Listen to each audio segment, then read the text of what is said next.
Amen. Vous savez, c'est le moment de prier. Amen. Vous pouvez vous asseoir. Amen.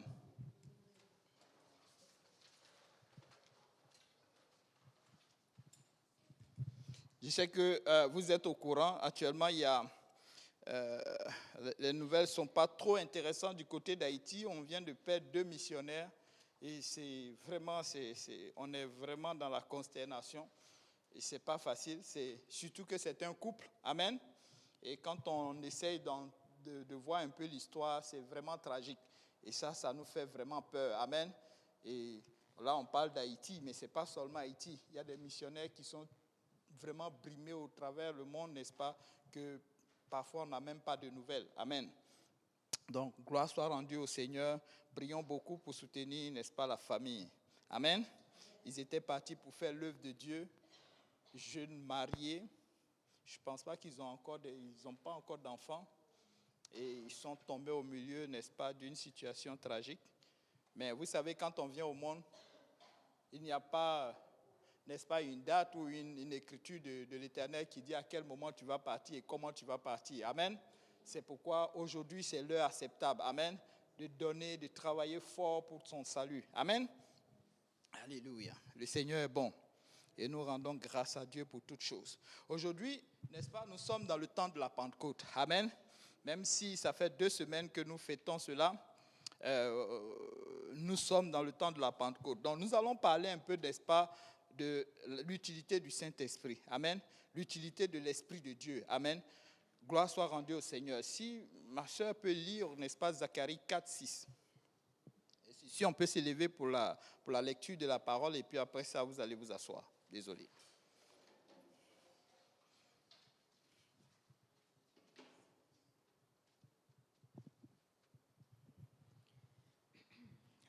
Zacharie, chapitre 4, verset 6. Alors il reprit et me dit, c'est ici la parole que l'Éternel adresse à Zorobabel. Ce n'est ni par la puissance, ni par la force, mais c'est par mon esprit, dit l'Éternel des armées. Amen. Vous pouvez vous asseoir. Le Seigneur dit, c'est par son esprit, n'est-ce pas? Et ce n'est ni par la chair, ni par la force, ni par les puissances quelconques, mais c'est par son esprit. Amen. Dit l'Éternel des armées. Vous savez, tout ce que nous allons faire dans le Seigneur, ça sera par son esprit. Amen. C'est par l'esprit du Seigneur. C'est pourquoi c'est important de la prière. Le Seigneur, quand on lit, n'est-ce pas, le Nouveau Testament, le Seigneur n'a jamais envoyé ses apôtres sans qu'il n'ait, n'est-ce pas, le Saint-Esprit. Vous savez, la première fois qu'il les envoie, lui-même, il était sur terre. Amen. Et il les envoie dans les contrées, n'est-ce pas, chasser les démons et tout ceci. Mais quand il va bientôt les quitter, il leur dit d'aller attendre où? À Jérusalem. Amen. Afin d'avoir quelque chose, afin qu'ils puissent témoigner de lui. Alléluia. Donc, le Seigneur n'a jamais envoyé ses apôtres sans qu'il n'ait, n'est-ce pas, eu, n'est-ce pas, le Saint-Esprit. Dans Actes chapitre 1, verset 4 à 5, on dit comme il se trouvait avec eux, il leur recommanda de ne pas s'éloigner, n'est-ce pas, de Jérusalem, mais d'attendre ce que le Père avait promis, ce que je vous ai annoncé, lui dit-il, car Jean a baptisé d'eau, mais vous, dans peu de jours, vous serez baptisés du Saint-Esprit. Amen. Il dit, dans peu de jours, vous serez baptisés du Saint-Esprit. Et le Seigneur a fixé le lieu où ils doivent avoir le Saint-Esprit. Amen. Ils doivent avoir cette onction. Vous savez, ce n'est pas partout qu'ils vont t'expliquer comment recevoir le Saint-Esprit. Vous savez, les gens viennent ici, ils nous disent, mais c'est quoi le Saint-Esprit? Moi, je suis chrétien depuis 10 ans, 15 ans, 20 ans. Moi, dans mon église, en Afrique, ceci. On ne m'a jamais entendu, on ne m'a jamais dit c'est quoi le Saint-Esprit. Et c'est normal. S'ils n'ont pas l'enseignement, c'est sûr qu'ils ne vont pas te le donner. Tu peux même mourir et tu n'as pas le Saint-Esprit. Amen.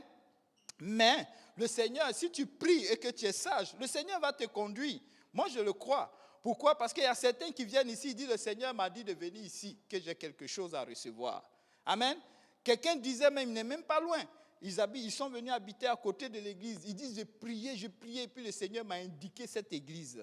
Vous voyez, ce n'est pas pour rien. Amen. Donc le Seigneur peut t'indiquer là où recevoir le Saint-Esprit. Mais la vérité, c'est quoi? C'est quoi le Saint-Esprit?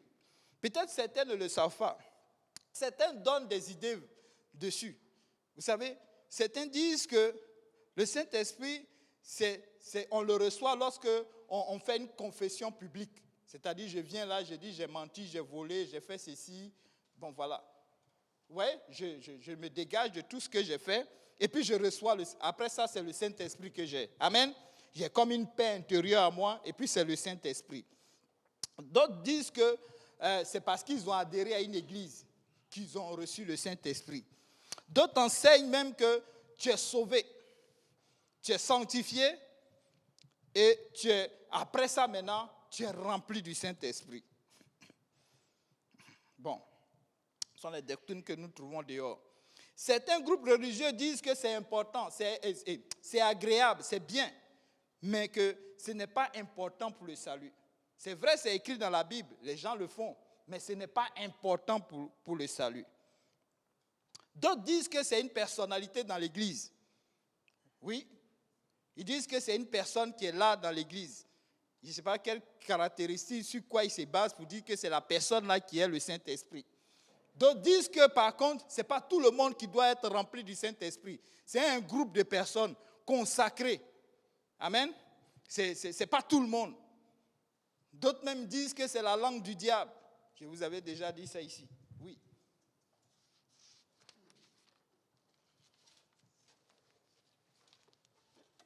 On va entendre toutes sortes de doctrines là-dessus. Mais vous savez quoi?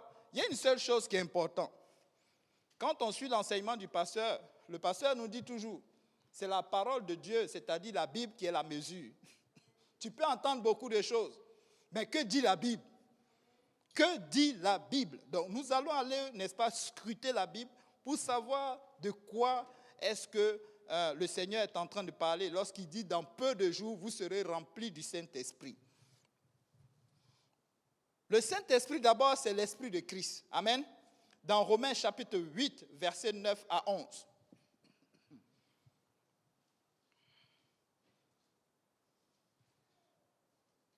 Donc, qu'on ne vous trompe pas. L'Esprit de Christ, c'est le Saint-Esprit.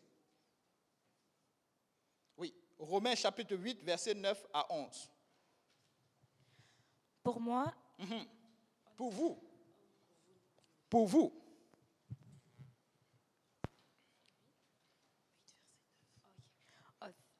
Pour vous, vous ne viviez pas selon la chair, mais selon l'Esprit, si du moins l'Esprit de Dieu habite en vous.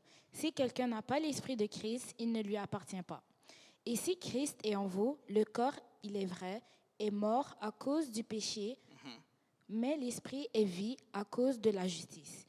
Et si l'Esprit de celui qui a ressuscité Jésus d'entre les morts habite en vous, celui qui a ressuscité Christ d'entre les morts rendra aussi la vie à vos corps mortels par son Esprit qui habite en vous. Donc l'Esprit, on s'entend là que l'Esprit doit habiter en nous. Pour qu'on ait cette vie-là, pour qu'on soit ressuscité comme Christ, pour qu'on puisse marcher ou bien être à l'exemple de Christ, nous devons avoir cet esprit-là en nous. Amen. C'est aussi l'Esprit de Dieu. Et ça, c'est depuis l'Ancien Testament. Dans Joël 2, 28. Prépare-toi, ma soeur, je vais te faire balader beaucoup. Bon, prépare Actes chapitre 2, versets 16 à 18. Moi, je vais prendre Joël 2, 28. Après cela, je répandrai mon esprit sur toute chair. Vos fils, vos filles prophétiseront, vos vieillards auront des songes et vos jeunes gens des visions. Même sur les serviteurs et les servantes, dans ces jours-là, je répandrai mon esprit et je répandrai de mon esprit. Donc vous voyez, c'est Dieu qui est en train de parler, n'est-ce pas, au travers de Joël. Amen. Il dit qu'il va répandre son esprit à un moment donné, n'est-ce pas, sur toute chair. Est-ce que quelqu'un a une chair ici? Amen. Quand on sort dehors, est-ce qu'on voit beaucoup de chair dehors? Amen. Donc ça veut dire que si nous sommes dans ce temps, le Seigneur a répandu son esprit. Amen. Et nous pouvons l'avoir. Amen. Oui, allons-y dans Actes chapitre 2, 16, 18. Actes chapitre 2, versets 16 à 18. Mais c'est ici ce qui a été dit par le prophète Joël. Dans les derniers jours, dit Dieu, je répandrai de mon esprit sur toute chair. Vos fils et vos filles prophétiseront, vos jeunes gens auront des visions et vos vieillards auront des songes. Oui, sur mes serviteurs et sur mes servantes, dans ces jours-là, je répandrai de mon esprit et ils prophétiseront. Amen. Donc là, on voit, n'est-ce pas, c'est un témoignage, n'est-ce pas, de ce que le Saint-Esprit, le jour de la Pentecôte, était descendu sur les apôtres. Et les gens étaient étonnés. Ils étaient frappés. Ils disaient, mais c'était quoi ça?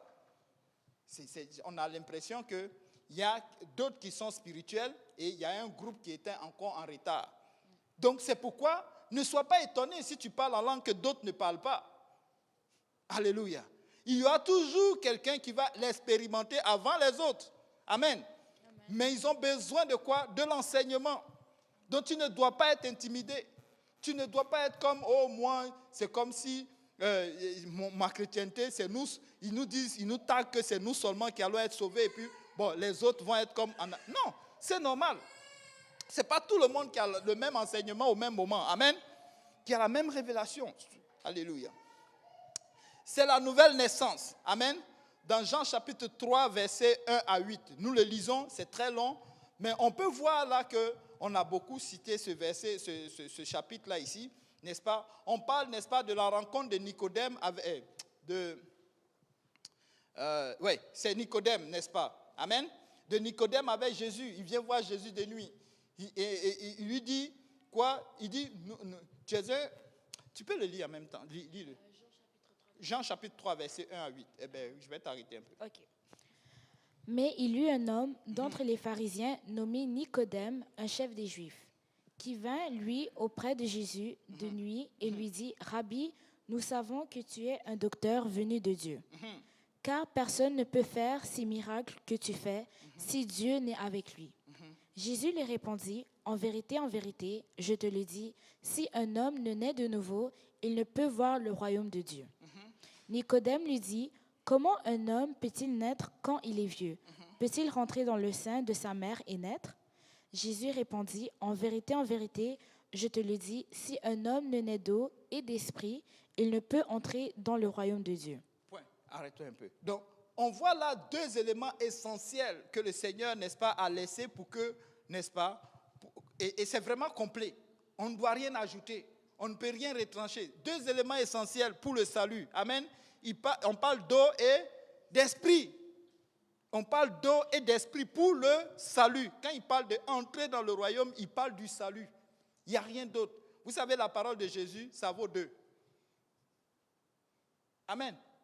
Ça dit que ça vaut pour toi et puis pour elle. Si elle vient me dire quelque chose, ça me prend que toi tu ajoutes d'abord avant que je ne croie. Mais quand Jésus parle, on croit. Pourquoi? Parce que lui, il atteste pour deux personnes. Amen. Parce que lui et son père, ils sont combien? Ils sont les mêmes, ils sont dedans. Amen. Alléluia. Donc on n'a pas besoin de justification. C'est ça. Il dit ça prend l'eau et puis l'esprit. Bon, il n'y a pas spirituel, il n'y a rien là. C'est juste le baptême d'eau et puis le baptême du Saint-Esprit.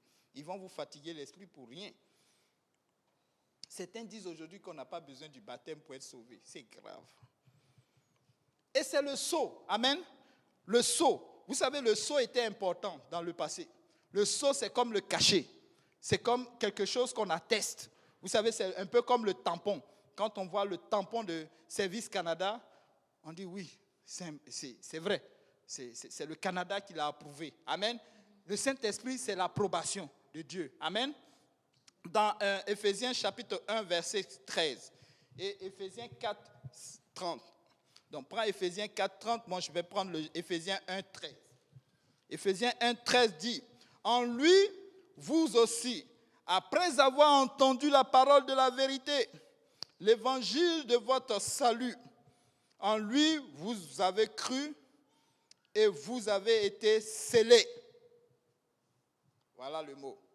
Vous avez été scellés. Quand on parle de scellés, c'est-à-dire on ne peut pas ouvrir si ce n'est pas celui à qui est destiné, n'est-ce pas, le colis. Du Saint-Esprit qui avait été promis. Donc c'est une promesse. Donc quand tu reçois le Saint-Esprit, tu rentres dans une promesse. Donc quand tu n'as pas le Saint-Esprit, tu n'as pas encore toute cette promesse. Amen. Donc quand tu reçois le Saint-Esprit, c'est un sceau. C'est quelque chose qui en tout cas, je n'ai plus d'autres mots. Éphésiens 4, verset 30. N'attristez pas le Saint-Esprit de Dieu par lequel vous avez été scellés pour le jour de la rédemption. Oui, n'attristez pas le Saint-Esprit. Donc, il faut que le Saint-Esprit habite en toi. Tu me dis, oh frère Saint-Esprit, mais comment ça? Je dis, oui, par tes conduites, tu peux attrister le Saint-Esprit. Par ta façon de faire, par ta façon de réfléchir, ta façon d'agir, ta conduite peut attrister le Saint-Esprit. Amen. Pourquoi? Parce qu'il habite en toi. Bon, c'est normal, s'il n'habite pas en toi, bon, là, c'est autre chose. Donc, réellement, tu dois réaliser que le Saint-Esprit doit habiter en toi. La Bible nous dit que notre corps, c'est le temple du Saint-Esprit. Donc, nous devons le recevoir. Il est important que nous recevions le Saint-Esprit parce que ça fait partie du salut. Amen. C'est un gage. Éphésiens 1, 14. Un gage, c'est un dépôt, une garantie d'un héritage éternel futur. Amen. Donc, c'est important. Un gage. C'est une garantie. Lequel est un gage de notre héritage pour la rédemption de ce que Dieu s'est acquis à la louange de sa gloire. Amen. Donc, quand tu reçois le Saint-Esprit, tu t'es préparé, n'est-ce pas, pour un héritage éternel. Ce n'est pas un héritage d'argent que demain matin, on va te dire. Vous avez assisté à cette histoire-là, où quelqu'un avait la citoyenneté canadienne, 32 ans après, on lui envoie une lettre, on dit, tu n'es plus canadien. On dit par erreur. Non. Vous savez quoi? Au ciel, ça ne sera pas par erreur. Amen. Dans les gens, ils nous provoquent. Non. Tu as une citoyenneté, 32 ans après, on te dit tu n'es plus citoyen. Ah, non, papa, non, il y a quelque chose qui ne marche pas dans ça là. Jeune prière à la minute. Oh. Et puis on te donne ta lettre en même temps de sortie. Non, il y a quelque chose qui ne marche pas dans cette affaire-là. Et après on l'écrit encore, on dit non, finalement c'est une erreur. Au ciel, il n'y aura pas d'erreur. En enfer, il n'y aura pas d'erreur. Celui qui prend les deux voies, il s'est assuré sur cette terre de préparer ce chemin-là. Amen. Alléluia. Oh, les Canadiens, ils nous fatiguent. Et c'est aussi le repos. Amen. Dans Ésaïe chapitre 28, verset 12.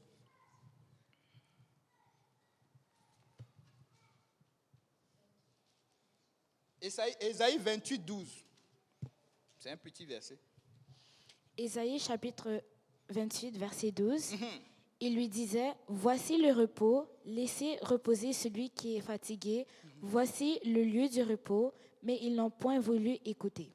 Voici ça c'est l'Ancien Testament qui le dit. Mais quand on rentre dans le Nouveau Testament, Hébreux chapitre 4, verset 1 à 11. C'est très long, mais c'est très explicatif.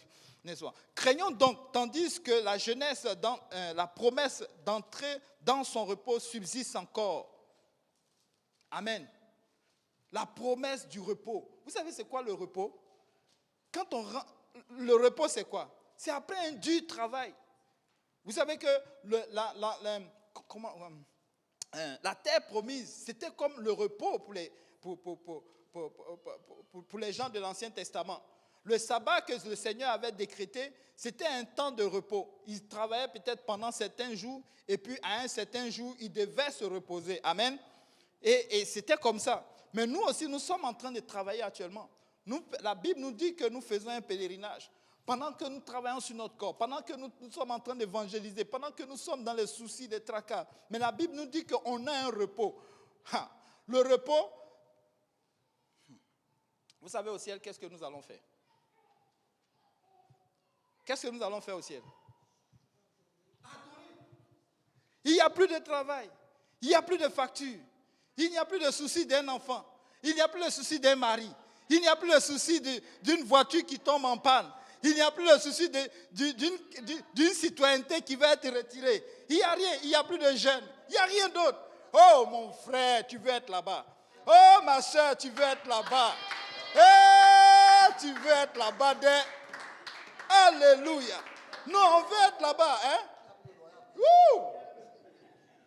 C'est pourquoi tu dois avoir le Saint-Esprit. Aïe! Yannick l'a dit tantôt, ça commence ici. C'est ici. C'est ici qu'on bâtit cela. Bon, le reste du verset, chacun peut aller le méditer. C'est très long. Alléluia. C'est un esprit d'adoption. On comprend que lorsque nous venons au monde, amen, nous ne naissons pas de Jésus ou nous ne naissons pas d'une femme, n'est-ce pas? Nous naissons d'une maman, des parents qui sont physiques sur cette terre. Mais la Bible nous dit que nous avons un esprit d'adoption. Romains chapitre 8, verset 15. Bon, prends Galates 4, verset 4 à 7. Moi, je vais prendre celui de 8, 15.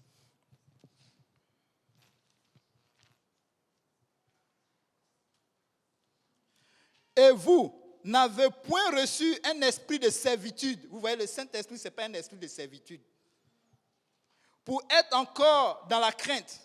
Mais vous avez reçu un esprit d'adoption par lequel nous crions Abba Père. Amen. Ce n'est pas un esprit de servitude. Vous savez, un esprit de servitude. Quand tu entends servitude, même, tu vois ça déjà bas. C'est quelque chose de très bas. Quelque chose qui est soumis à quelque chose d'autre. Ou bien, je ne sais pas moi, comment on peut dire ça même. Il y a quelque chose qui manque dans cette affaire-là. Mais il dit que nous n'avons pas reçu un esprit de servitude pour être dans la crainte. Vous savez, quand tu n'as pas totalement ce qu'il faut, tu es un peu comme en train de te demander, est-ce que Dieu... C'est pourquoi quand quelqu'un est rempli du Saint-Esprit, au fait, le Saint-Esprit, c'est quelque chose qui vient t'attester que Dieu t'approuve. Amen. Quand quelqu'un dit, est-ce que Dieu même m'a pardonné cette affaire-là? Est-ce que Dieu même m'a pardonné cette conduite? Sois rempli du Saint-Esprit seulement. Viens, prie, répands-toi. Et quand tu es rempli du Saint-Esprit, laisse cette affaire-là. Dieu t'a approuvé.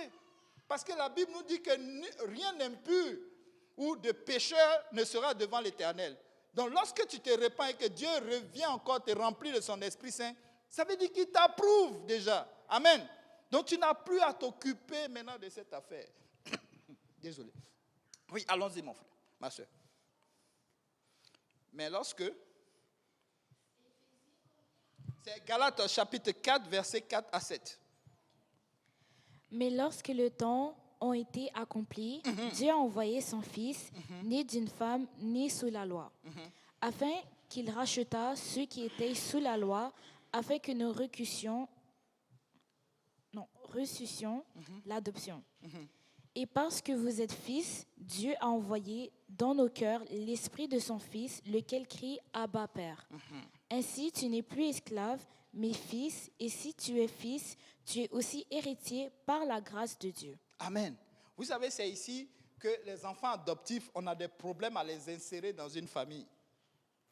Vous savez, quand Dieu nous prend, il ne voit plus de séparation. Vous savez, quand vous arrivez dans une cour, ils vont te dire, oui, mais celui-là, lui, je l'ai adopté. Donc, c'est un peu comme j'ai eu pitié, je l'ai pris.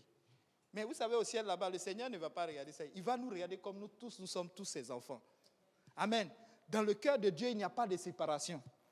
C'est pourquoi quand on reçoit le Saint-Esprit, c'est le même héritage que nous allons avoir. Amen. Si Christ a hérité du ciel, nous aussi, nous allons hériter du ciel. Amen. De la même façon que Christ est monté, c'est de la même façon aussi que nous allons monter. Amen. Du même repas, je ne sais pas, qu'est-ce que Christ a reçu, mais nous allons le recevoir. Amen. Alléluia. Il dit quoi? Dieu a envoyé son fils né d'une... Et il dit qu'il est né sous la loi. C'est pourquoi certains versets, certaines personnes sont comme un peu surpris. Quand tu lis le Nouveau Testament, fais très attention. Il y a une partie où ils sont encore dans la loi. Ils sont encore dans la loi. Après Christ, ils ne sont plus dans la loi. Ils sont dans la grâce. Donc les choses changent. C'est pourquoi le bandit à la croix, mais c'est normal qu'il soit, à la minute là, il est au paradis. Il n'a pas besoin de plonger dans l'eau et puis sortir ou recevoir le Saint-Esprit. Amen. Il y a un très grand enseignement là.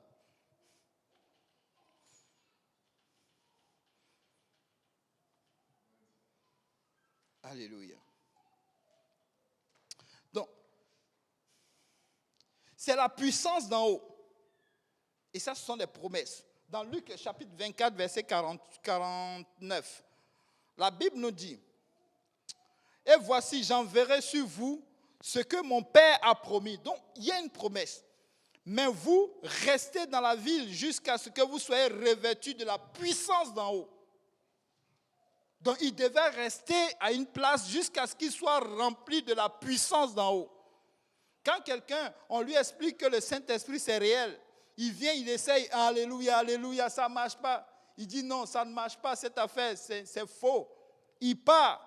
Mais tu n'as pas goûté ce qu'il fallait. Tu n'es pas allé jusqu'à la voir et tu es découragé. Le Seigneur leur a dit de rester jusqu'à ce qu'ils reçoivent la puissance d'en haut. Ils ne savaient pas c'était quoi. Donc ils sont allés à Jérusalem par obéissance. Amen. Voilà un autre mot encore qui nous manque, nous chrétiens. L'obéissance. On peut obéir à beaucoup de choses, mais quand il s'agit des choses spirituelles, on va à petits pas, ou on fait un peu, on triche un peu, on va à gauche, on va à droite, les repentances ne sont pas sincères, mais ça va être difficile que tu rentres pleinement dans ces promesses-là. Amen. Parce que notre Dieu n'est pas là pour dealer. Lui, il est là pour te donner la vraie affaire. Amen. Acte chapitre 1, verset 8. Acte 1, verset 8. Mais vous recevrez une puissance, le Saint-Esprit survenant sur vous, et vous serez mes témoins à Jérusalem, dans toute la Judée, dans la Samarie et jusqu'aux extrémités de la terre. Amen. Si tu n'as pas le Saint-Esprit, il sera difficile d'être témoin du Seigneur. Vous voyez, le Seigneur était en train de planifier, il projetait déjà leur témoignage dans tel coin, dans tel lieu, dans ceci, dans cela. Mais si tu n'as pas le Saint-Esprit, ça va être difficile. On va le voir tantôt. Il y avait des disciples qui ont décidé, n'est-ce pas, d'aller travailler pour le Seigneur. Nous allons le voir. Donc, le Saint-Esprit, c'est aussi l'Esprit consolateur. Amen. Le Seigneur dit, je m'en vais, mais vous ne serez pas seuls. Je vais vous envoyer quelqu'un pour vous réconforter. Il sera avec vous. Amen. L'Esprit consolateur. Qu'on va le voir dans Jean chapitre 14, versets 16 à 17, et Jean chapitre 14, verset 6. Lis celui-là. Et ensuite, ça va être Jean chapitre 15, verset 26. Désolé, c'est beaucoup de versets bibliques. Il le faut. Jean chapitre 14, verset 6. Jésus lui dit, « Je suis le chemin, la vérité et la vie. Nul ne vient au Père que par moi. » Non, Jean chapitre 14, verset 6. C'est ça?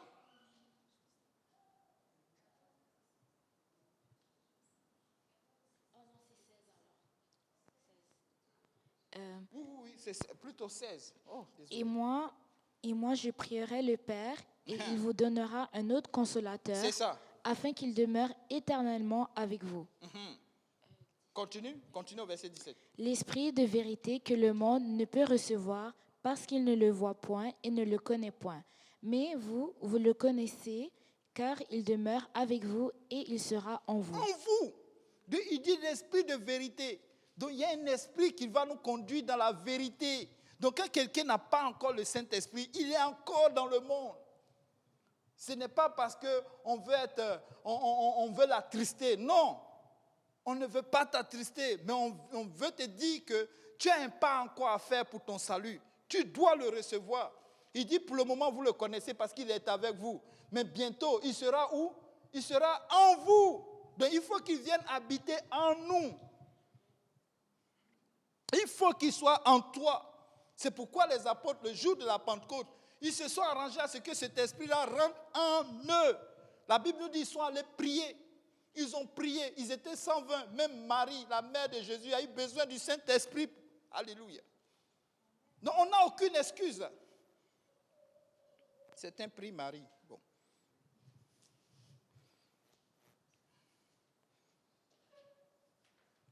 Et il dit, dans le verset 6, dans Jean chapitre 14, verset 6, il dit, Jésus lui dit, je suis le chemin, la vérité et la vie, nul ne vient au Père que par moi. Donc, si ce que Jésus a dit, c'est ce que nous devons faire. Si tu veux aller à Dieu, tu as besoin du Saint-Esprit. Amen. Amen. Tu as besoin de ce qu'il a dit.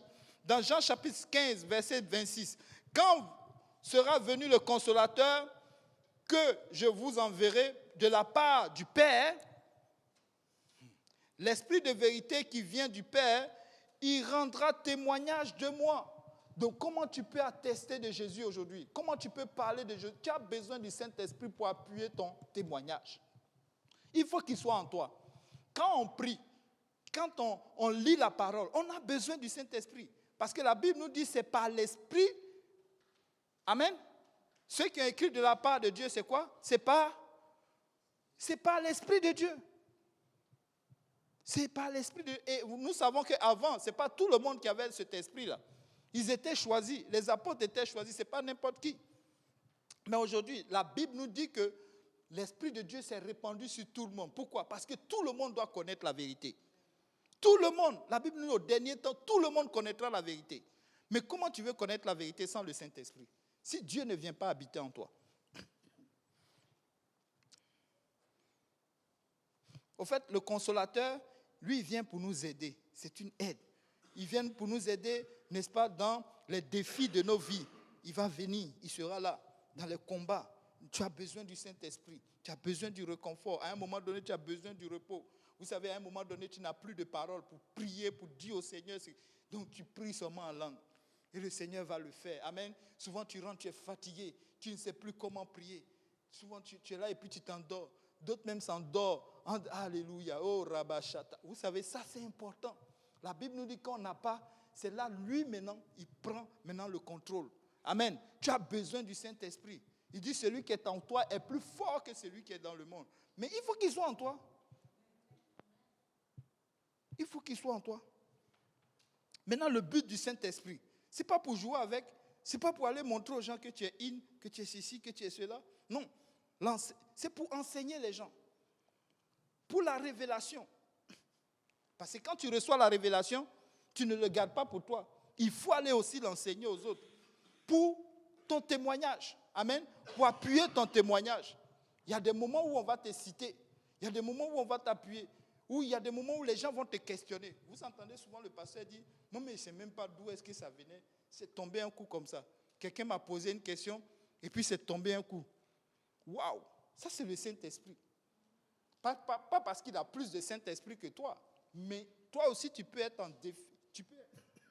Tu peux être défié et puis le Saint-Esprit va agir de la même façon. Vous allez me dire, mais comment ça? Mais évangélise. Quand tu évangélises, c'est là que tu expérimentes ça. Souvent, les gens te posent des questions, tu es là et puis tu dis. Et là, tu irais à gauche, tu ne peux pas dire, ah non, je ne connais pas. Ou bien. Et tu vas voir qu'à un moment donné, une parole qui vient de nulle part, ou un verset biblique, et ça crée la différence. Amen.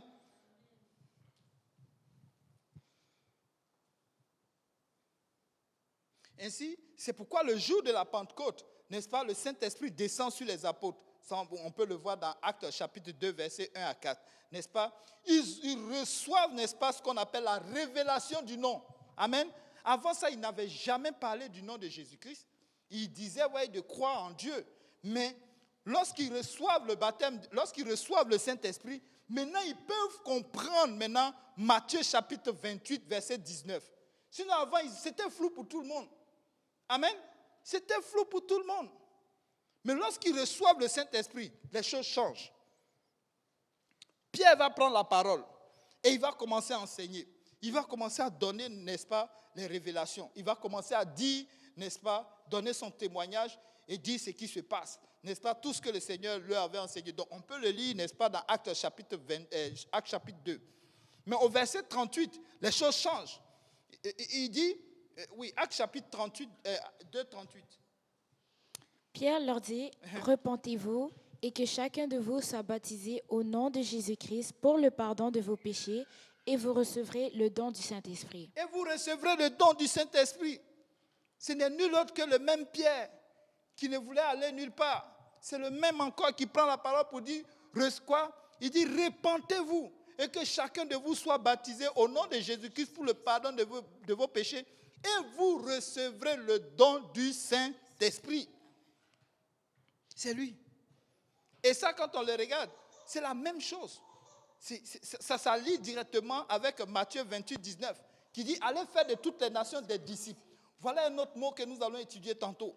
Il parle de disciples. Amen. Donc le Saint-Esprit, c'est d'aller aussi faire des disciples. Amen. Que des gens aussi soient remplis du Saint-Esprit. C'est pourquoi ne vous étonnez pas. Partout où nous passons, nous voulons que les gens reçoivent le Saint-Esprit.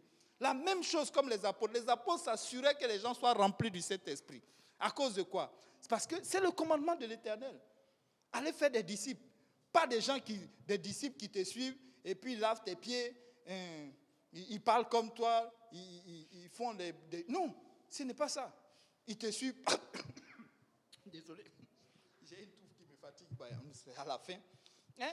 Pas des disciples qui sont là, qui te suivent partout où tu es là. Quand tu viens dans l'église, tu viens t'asseoir, il y a toute une cohorte de personnes autour de toi. On dit, mais c'est qui tout ce monde-là? Ah non, ce sont mes disciples. Non, allez faire les disciples de Jésus. Amen. Allez faire des disciples de Jésus. Amen. Un jour, pasteur Serge disait, ce sont des sectes, ces choses-là. Tu appelles les gens à te suivre parce que tu es bon, tu parles bien. Non, c'est des sectes. Nous, on parle d'une façon. Donc, nous, on s'habille d'une façon. Ça, c'est pas des disciples. C'est faire des sectes. Donc, des disciples de Jésus. Donc, si tu veux faire des disciples de Jésus, repentance et baptême d'eau au nom de Jésus-Christ et baptême du Saint-Esprit. Assure-toi que les gens soient remplis du Saint-Esprit. Lorsque les apôtres reçoivent cette révélation, les choses changent. La fois dernière, je prêchais au Shelaga. Je leur disais, si vous regardez, imaginons un peu. Lorsque les apôtres partaient, ils entendaient que des villes avaient été remplies du Saint-Esprit. Et ils avaient été baptisés, mais ils n'étaient pas remplis du Saint-Esprit. Figurez-vous qu'ils se tapaient des kilomètres pour aller voir ces gens, pour qu'ils soient remplis du Saint-Esprit. Tu t'assois et puis tu te dis, mais qu'est-ce qui les poussait à faire cela? Par exemple, quand tu prends Jérusalem jusqu'à la Samarie, ça peut te faire des tonnes de kilomètres. Mais avant, il n'y avait pas l'avion, il n'y avait pas de voiture. Ils marchaient. Et ils étaient persécutés en plus. Quel intérêt? Aujourd'hui même, il y a la pluie, même tu regardes, tu dis, bon, aujourd'hui, là, moi, je ne vais pas à l'église. Il y a d'autres même, on dit, on va venir te chercher, et puis ils calculent. De ma maison à l'église, là, ça fait 15 minutes en voiture. Ça, c'est trop long. Mais eux, ils se levaient et ils partaient. Tu vas voir certaines distances, ça fait 120 km. Tu te dis, à pied ou à dos d'âne, les gens, sur la route, à l'époque, il n'y avait pas de commissariat, des choses comme ça sur la route. Tout pouvait arriver. Mais ils prenaient ce risque-là pour que les gens reçoivent le Saint-Esprit. Dis-moi que ce n'est pas important. Dites-moi que ce n'est pas important. Jésus n'était plus là. Il pouvait se cacher. Mais ils se sont donné ce sacerdoce-là. Pourquoi? Parce que Jésus habitait en eux. Si tu ne vas pas, il va venir dans ta conscience. La vérité, il va venir. Et nous sommes là, nous sommes témoins. Combien de fois on est allé dans le métro, on s'est assis et puis le Seigneur nous a dit, parle à la personne qui est à côté de toi et puis on n'a pas fait. C'est pour tout ça qu'on va pleurer quand on sera en haut là. C'est bizarre, on est en haut là-bas et puis on pleure. Pas de joie. Mais quand Dieu va nous montrer toutes les opportunités qu'on aura eues, mais on va pleurer. Oh, si je lui avais parlé. Maintenant, il est en enfer, il est en train de brûler là-bas. Oh, où il est? Il n'est pas là. Il est ici. Il est... Pas pour vous attrister plus. C'est juste l'enseignement. Et les âmes, n'est-ce pas, gagnées, recevaient l'enseignement des apôtres. Amen. Dans Actes chapitre 2, lis le verset 42. Le Saint-Esprit, c'est pour enseigner dans la justice. Verset 42. Ils persévéraient dans l'enseignement des apôtres, dans la communion fraternelle, dans la fraction du pain et dans les prières. Amen. Ils persévéraient dans quoi? Dans l'enseignement des apôtres. C'est les gens qui avaient été remplis du Saint-Esprit, donc ils étaient en train de leur expliquer cela. Maintenant, comme on le disait, faire des disciples de Jésus.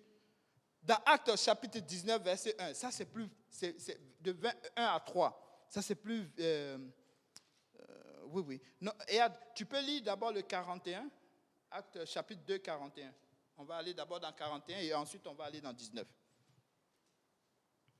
On est en train d'aller vers la fin.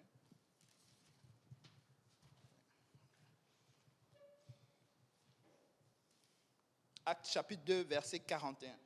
Oui, 41. Ceux qui acceptèrent sa parole furent baptisés et en ce jour-là, le nombre des disciples s'augmenta d'environ 3000 âmes. Donc environ 3000 personnes ont été remplies du Saint-Esprit.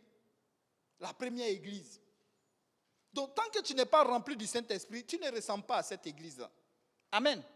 3000 personnes ont été baptisées et remplies du Saint-Esprit. Donc, c'est pour aller faire des disciples. Donc, lorsque les gens sont remplis du Saint-Esprit, ils sont baptisés au nom de Jésus-Christ, c'est là qu'ils deviennent des disciples. Amen.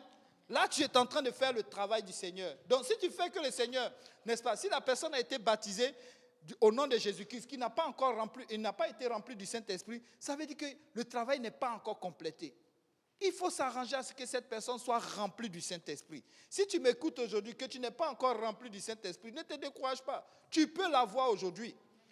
On peut prier pour toi, pour que tu reçoives le Saint-Esprit. Vous savez, le Saint-Esprit, souvent, c'est la disposition de la personne. Souvent, la personne n'a pas eu assez d'enseignement. Souvent, c'est qu'il est un peu distrait. Amen.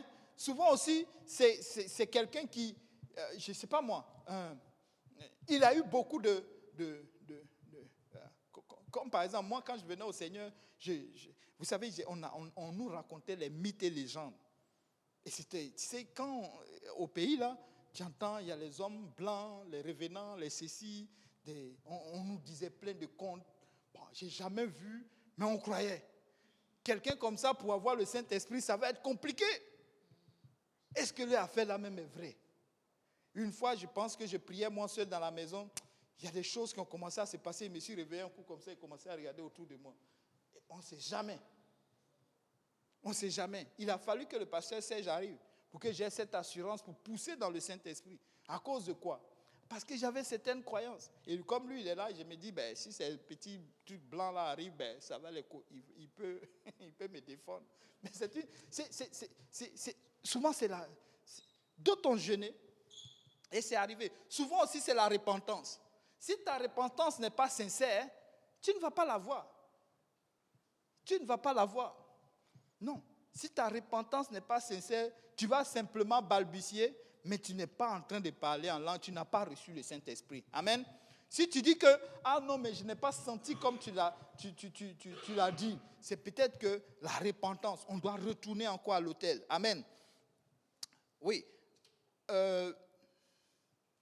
C'est pourquoi, vous savez, toute église qui est dehors n'est pas forcément église que Jésus-Christ attend.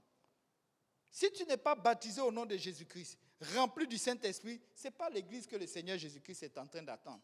Non, ce n'est pas ça, malheureusement. Parce qu'on peut voir cette église dans quoi? Dans l'agissement des apôtres. Amen. Qu'est-ce que les apôtres ont fait? Parce que c'est eux qui ont reçu cet héritage. C'est eux qui ont reçu, n'est-ce pas, l'ordre, n'est-ce pas, d'aller faire des disciples. Amen. Jusqu'à ce que ça nous parvienne aujourd'hui. Amen. Donc, on va faire ce que les apôtres sont en train de faire. Dans Actes chapitre 19, versets 1 à 3. Là, on est en train de parler de Paul. Paul n'était pas vraiment parmi les 12 apôtres. Lui, sa conversion est venue après. Mais lorsqu'il reçoit la nouvelle, lorsqu'il reçoit, n'est-ce pas, le témoignage des apôtres, lorsqu'il reçoit cette évangélisation, les choses changent pour lui. Il ne dit pas, bon, moi, j'ai une certaine connaissance, je vais faire ce que je connais de Dieu. Mais vous savez quoi? Il va suivre à la lettre ce que les apôtres ont fait. Oui, continue. Actes chapitre 19, versets 1 à 3. Oui. Pendant qu'Apollos était à Corinthe, Paul, après avoir parcouru les hautes provinces de l'Asie, arriva à Éphèse. Ayant rencontré quelques disciples, il leur dit... un peu, ma fille. Il dit, ayant rencontré quelques disciples. Mais ils étaient disciples de qui? Hein? Sûr? Disciples de qui? On va le voir tantôt. Bon, voilà. Allons-y. Ayant rencontré quelques disciples, il leur dit, « Avez-vous reçu le Saint-Esprit comme vous avez cru ?» Ils lui répondirent, « Nous n'avons pas même entendu dire qu'il y ait un Saint-Esprit. » Il dit, « De quel baptême avez-vous donc été baptisés ?» Et ils répondirent, « Du baptême de Jean. » Amen. Donc, ils étaient disciples de qui? De Jean. Mais l'époque de Jean était finie. C'est même Jean qui a dit, moi, il faut que je diminue et que lui, il croisse. Il dit, moi, je ne suis pas digne de délier ses lacets. Donc, l'époque des gens était finie. Maintenant, nous sommes dans l'époque de la grâce. Jésus a le tout, il dit, tout pouvoir m'a été donné dans le ciel et sur la terre. C'est au nom de Jésus-Christ que ces choses-là doivent se faire. C'est pourquoi Paul lui dit, mais vous êtes disciples, c'est vrai. Jusqu'à un point, vous aimez Dieu. Vous êtes disciples. Mais maintenant, il s'agit d'être disciple de Jésus. Amen. Donc les choses changent. Donc tu dois regarder ta vie. Et puis dire, mais est-ce que dans ma vie, là, je suis réellement disciple de Jésus? Parce que pour être disciple de Jésus, lui-même, il a dit, ça prend quoi? Baptême d'eau et baptême du Saint-Esprit. C'est pourquoi il a dit, avez-vous reçu le Saint-Esprit quand vous avez cru? Oui, certaines personnes disent, quand ils ont cru en Dieu, ils ont donné leur vie et puis c'est fini. C'est pourquoi je disais tantôt en prélude que certaines personnes croient qu'en venant à l'église, ils ont déjà le Saint-Esprit. En confessant leurs fautes, ils ont dit que moi là, j'ai déjà le Saint-Esprit. Nulle part dans la Bible, on ne voit cela. Amen. La seule chose qu'on voit, c'est qu'il y a des gens qui disent qu'ils sont disciples de Dieu. Même Paul même était disciple de Dieu. Amen. Il persécutait les nouveaux chrétiens parce qu'ils étaient des gens qui étaient dans une fausse doctrine. Et finalement, lui-même, il a fini par tomber dans la marmite. Amen.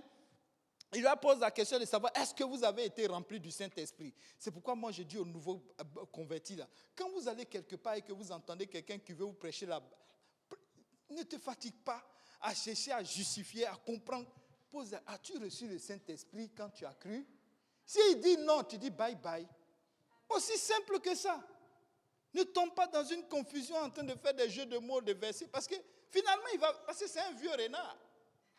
Amen. Vous vous rappelez, il y a une histoire comme ça dans la Bible. Dieu envoie un prophète, un jeune prophète, pour aller donner une nouvelle, et il lui dit ne pas à la personne. Quand tu donnes la nouvelle, tu rentres chez toi. Parce qu'il y avait un prophète dans le coin, dans le secteur, un vieux prophète qui était tombé en disgrâce. Lorsque le jeune prophète, il part, il donne la nouvelle, et il rentre chez lui. Mais le vieux renard l'a vu. Le vieux, comment on appelle ça? Le prophète qui était tombé en disgrâce a vu le jeune homme. Il savait qu'il était envoyé de Dieu. Il prépare tout son service et il court. Il envoie les gens aller chercher le jeune prophète pour qu'il vienne s'asseoir dans la maison. Amen.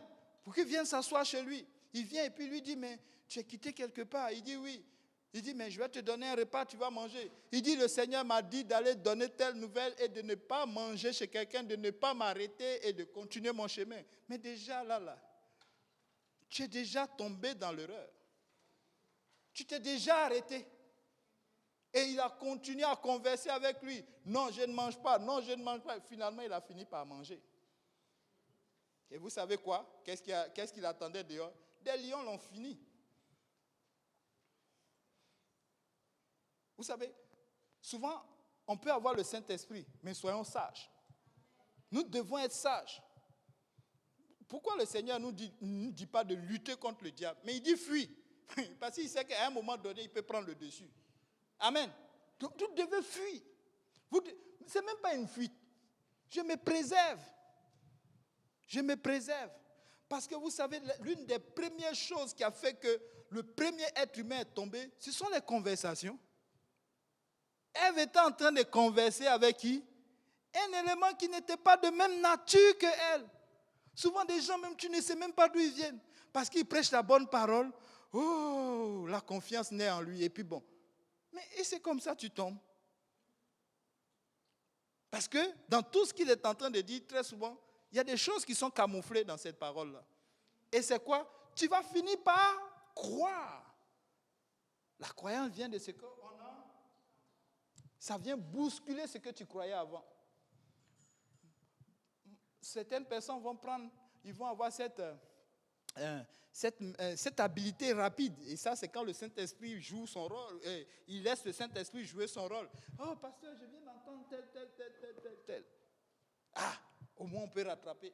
Mais d'autres vont aller se coucher avec cette parole-là. Et ils vont commencer à méditer cette pensée. Mais souvent, tu n'es pas à la même maturité que lui.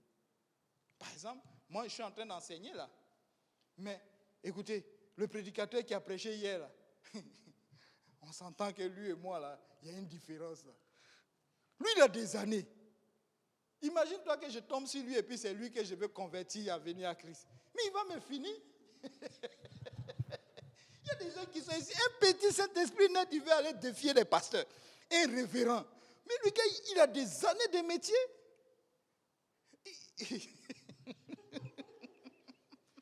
Non, pourquoi il dit ça? Parce qu'une fois, il y a une...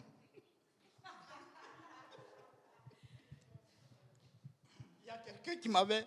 Il m'a dit, frère, c'est plus, viens. J'ai trouvé quelqu'un. Allons le voir. Et il dit des choses comme ça, mais viens. Bon, moi, je ne savais pas. Moi, je cours, j'arrive. Dès que j'ouvre la porte, bonjour, il me dit, oui, je suis pasteur tant. J'ai dit,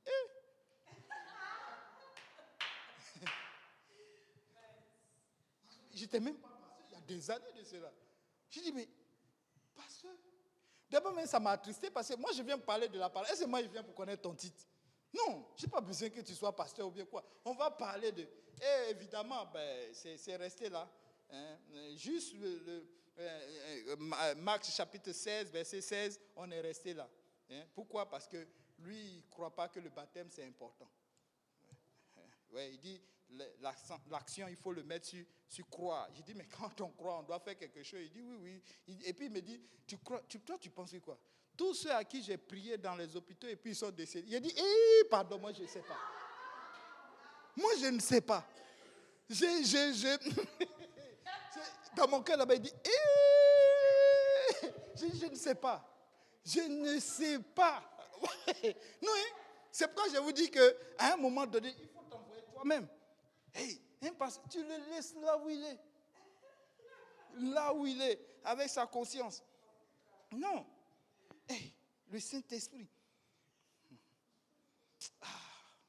Le Seigneur est bon, amen. Est-ce qu'on peut acclamer le Seigneur?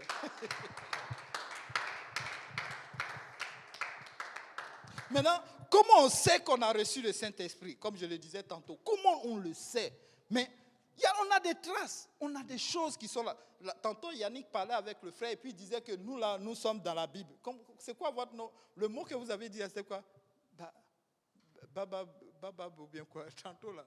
Oui, avec lui, il y avait un mot là. Que nous sommes dans la Bible, nous prêchons la Bible. Voilà, c'est ça. Tout ce qu'on fait, c'est dans la... Vous voyez, c'est pourquoi il y a beaucoup de versets bibliques. Pour que tu ne sois pas perdu. Ça ne soit pas des mots ou bien mes inspirations, parce que j'ai bien mangé ou bien que j'ai bien dormi ou bien quoi que ce soit. Non, ce n'est pas ça. Mais comment on sait qu'on a été, n'est-ce pas, on a reçu le Saint-Esprit? Première des choses, on peut le voir avec les apôtres. Actes chapitre 2, versets 1 à 4. La Bible nous dit le jour de la Pentecôte. Eux tous, ils ont été quoi? Remplis du Saint-Esprit. Mais comment les gens ont su qu'ils étaient remplis du Saint-Esprit? Parce qu'on les voyait parler, on les voyait et on les entendait parler en d'autres langues. Et ça, c'est ça. Donc, si tu ne parles pas en d'autres langues, il y a quelque chose. Il y a quelque chose qui ne marche pas. Mais quand on parle de d'autres langues, ça peut être beaucoup de choses. Tu peux parler une langue et puis prophétiser dans la vie de quelqu'un. Amen. Pour la première fois que tu parles en langue, tu peux prophétiser dans la vie de quelqu'un. Ou tu peux parler une langue qui n'est pas aussi intelligible pour tout le monde. Amen. Et ça peut être comme une langue qu'on ne comprend pas, nous les humains, et quelqu'un va recevoir, n'est-ce pas, le don d'interprétation et nous allons le recevoir. Ça peut être simplement que c'est toi qui dois être fortifié. Amen. Paul dit que je parle en langue plus que vous tous. Amen. Nous devons recevoir le Saint-Esprit. Et quand on le reçoit, on doit parler en d'autres langues. Deuxième passage qui nous montre cela, n'est-ce pas, dans Actes chapitre 10, versets 44 à 48.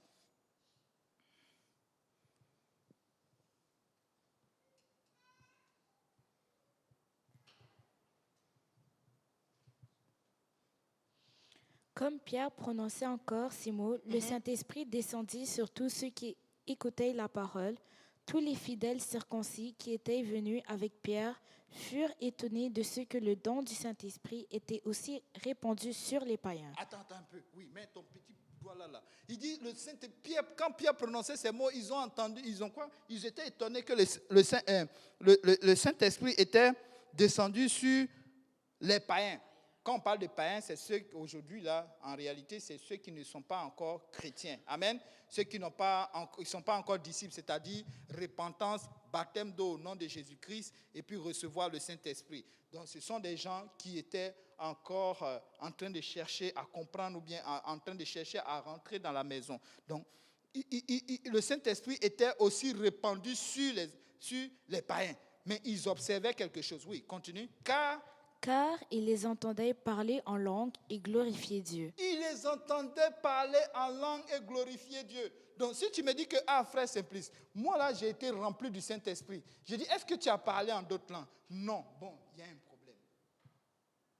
Ne t'offuse pas pour que je te dise que, franchement, moi, selon ce que j'ai lu dans la Bible, tu n'es pas encore rempli du Saint-Esprit.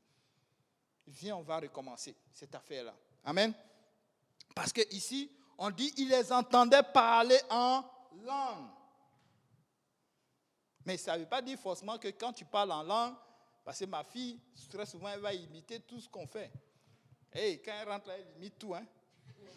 Alléluia. Parfois, elle est là comme ça, et puis, dans la cuisine, elle pinche. Chatanababa, chatanababa. Ça fait mal. On abandonne l'affaire là. Parfois, elle prend son sérieux, hein, et on commence à l'encourager. Et puis, tu la vois, elle commence à rire ou bien. Elle dit, attends, papa, mets ta main ici, mets ta main ici. Cette affaire là. Bon, c'est qu'elle n'est pas aussi sérieuse. Parce que souvent, elle prend un nez sérieux là, tu vois. Bon, je me dit, oui, c'est peut-être le moment. On va commencer à mettre la main. Et puis, un coup, elle ouvre ses yeux et puis elle dit, attends, mets ta main là, mets ta main ici. Je dis, la fille là. Des expériences terribles. Donc c'est ça. Alors Pierre dit, peut-on refuser l'eau du baptême, n'est-ce pas, à ceux qui ont reçu le Saint-Esprit? Amen. Donc ça ne veut pas forcément dire que c'est quand on reçoit le Saint-Esprit qu'on se fait baptiser. Mais eux, pendant qu'ils étaient en train d'enseigner, ils ont reçu le Saint-Esprit. Et ça nous arrive partout ici. Maintenant, si c'est maintenant que tu reçois le Saint-Esprit, c'est sûr que le baptême d'eau, tu ne l'as pas encore reçu. Amen. Donc en ce moment, on va t'inviter à prendre l'eau du baptême. Amen. Et ça va rejoindre, n'est-ce pas, ce que le Seigneur était en train de dire. Il dit, pour entrer dans son royaume, ça prend l'eau et l'esprit. Amen. Bon, l'autre, ça sera dans Actes. Ben, ça, c'est Paul encore dans 19, Actes chapitre 19, versets 5 à 6. Nous sommes dans le dernier. Bon, on a fini. Sur ces paroles, ils furent baptisés au nom du Seigneur Jésus. Lorsque Paul leur eut imposé les mains, le Saint-Esprit vint sur eux et ils parlaient en langue et prophétisaient. Ils parlaient en langue et prophétisaient. Encore un autre verset qui prouve que lorsque quelqu'un est rempli du Saint-Esprit, il doit parler en d'autres langues. Amen. Et ils ont commencé à... Ça, c'est autre chose maintenant. Ils ont commencé à prophétiser. Amen. Ça ne veut pas dire forcément que quand tu es rempli du Saint-Esprit, tu dois prophétiser. Alléluia. Amen. Bon, le Saint-Esprit ne veut pas dire que tu es prophète. Mais tu reçois cet esprit-là qui peut te permettre, n'est-ce pas, de voir des choses et puis de dire des choses. Amen. Alléluia. Parce que le Seigneur peut travailler il peut toucher quelqu'un au travers de toi. Amen. Tu peux apporter une parole à quelqu'un. Amen. Au travers de toi. Et le Seigneur peut le faire. N'est-ce pas? Et ils ont été baptisés, vous avez bien vu, hein, baptisés au nom de Jésus. Donc le baptême se fait au nom de Jésus-Christ. Si tu me regardes, le baptême se fait au nom de Jésus. Oh, le baptême se fait au nom de Jésus. Amen. Non au nom du Père, du Fils et du Saint-Esprit. Quand les apôtres ont reçu la nouvelle, ils ont reçu le Saint-Esprit. Tous ceux qui baptisent au nom du Père, du Fils et du Saint-Esprit, c'est parce qu'ils n'ont pas encore reçu le Saint-Esprit. Oh! Voilà, merci ma soeur. C'est comme ça, on doit entendre. Oh! Donc, si tu vas quelque part, quand on te dit le baptême est encore au nom du Père, du Fils, du Saint-Esprit, ils n'ont pas encore reçu le Saint-Esprit. Oh! Voilà. Pour être disciples de Jésus. Amen. Tous ceux qui disent ils travaillent pour Dieu, ils font ceci, ils ne sont pas tous disciples de Jésus. Amen. Parce que la Bible nous dit que ceux qui se laissent conduire par l'Esprit sont fils de Dieu. Et c'est ceux-là que le Seigneur vient chercher. Amen. Alors, donc tout est là aujourd'hui, là. Pour ne pas qu'on puisse le rater. Vous savez, sans le Saint-Esprit, nous n'avons aucune part à l'enlèvement. Ça, c'est le dernier mot. Si nous n'avons pas le Saint-Esprit, nous n'avons aucune part à l'enlèvement. Et si tu n'as aucune part à l'enlèvement, dis-toi que c'est tout ce que tu es en train de faire comme chrétienté est nul. Est nul. Vous savez, cette équation-là, eau, esprit, les deux marchent ensemble. Tu ne peux pas avoir l'eau et puis avoir l'esprit et puis dire je suis au ciel. Tu ne peux pas avoir l'esprit et puis dire que j'ai l'eau et je n'ai pas l'eau et puis je vais aller au ciel. Ça ne marche pas. Amen. Ou je n'ai rien, je fais seulement les œuvres. Moi, j'aime entendre ça. Oh, j'ai sauvé des malades, j'ai aidé les gens, j'ai nourri ceci, j'ai donné mon habit, j'ai même enlevé tous mes habits, j'ai donné à quelqu'un, j'ai marché dans le froid et je suis rentré. Moi, je suis une bonne personne. Tu n'iras pas au ciel. Tu vas mourir, ton cadavre va rester ici. Amen. Dans Romains, on va finir avec ce chapitre, ce dernier verset. On peut se lever. Romains chapitre 8, verset 11.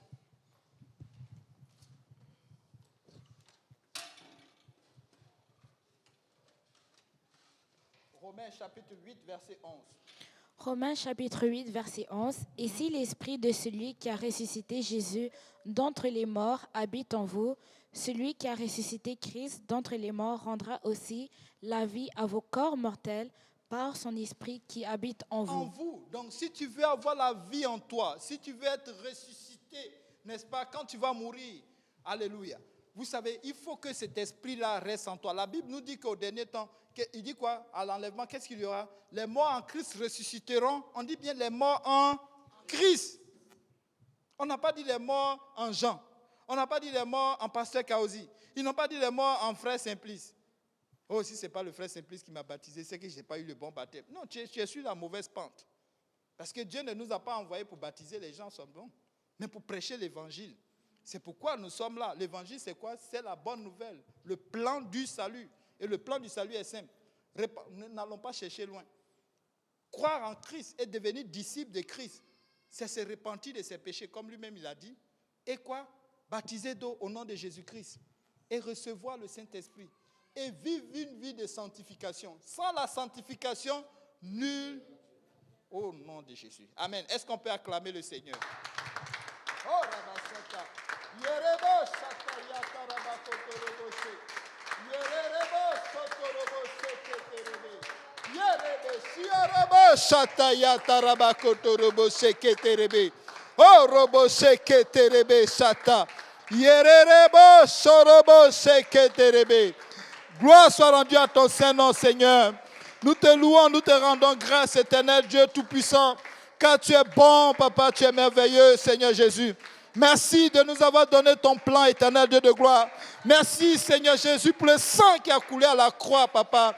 Merci pour ton Esprit Saint, Seigneur Jésus, qui nous atteste encore que nous sommes encore, éternel Dieu de gloire, tes enfants, Seigneur Jésus. Papa, nous te louons, nous te rendons grâce, Seigneur. Soutiens notre enseignement, Seigneur. Que les gens, éternels Dieu de gloire, qui ont fait soif de toi, Seigneur, le reçoivent, Papa, dans leur cœur, Seigneur. Que leur repentance soit sincère, Seigneur Jésus. Que la vie change, Seigneur. Éternel Dieu de gloire, qui parviennent à toi, Papa. Nous te louons, nous te rendons grâce, éternel Dieu Tout-Puissant. Papa, sur tous ceux qui sont ici enfin, Seigneur. Éternel Dieu de gloire, nous te louons, nous te rendons grâce, Seigneur. Souviens-toi d'eux, Seigneur. Éternel Dieu de gloire, que cet enseignement trouve une place de choix dans le cœur de quelqu'un, Seigneur, même qui nous voit en ligne, éternel Dieu Tout-Puissant. Papa, que cela change sa vie, Seigneur. Éternel Dieu de gloire, que son cœur soit rempli de bonté, Seigneur Jésus. Que son cœur soit rempli de sincérité, éternel Dieu de gloire. Qui change, Papa, de vie, éternel Dieu de gloire, et qui marche, Papa, dans la sanctification, Seigneur. Nous te louons, nous te rendons grâce, Seigneur. Ta parole dit que sans cette sanctification, Papa, tout le travail sera en vain, Seigneur Jésus. Ta volonté, c'est que tout le monde soit sauvé, Seigneur. Papa, bénis les pas de tous ceux qui sont là, Seigneur Jésus. Papa, qu'ils apportent cette grâce dans leur maison, Seigneur. Éternel Dieu de gloire, bénis leur maison, Seigneur. Remplis-les, éternel Dieu de gloire, des grâces, Papa, du ciel, Seigneur Jésus. Souviens-toi de leur projet, Seigneur Jésus. Et que la gloire te revienne, Seigneur. Et que tout le monde dise au nom de Jésus. Est-ce qu'on peut l'acclamer encore? Est-ce qu'on peut l'acclamer encore plus fort? Oh, Rabashata, pendant que le pasteur Yannick vient pour conclure. Oh, Rabashata, merci Seigneur. Merci éternel Dieu Tout-Puissant. Alléluia. Maintenant, bon, s'il y a des questions, vous pouvez les poser à pasteur Yannick. Lui, il est...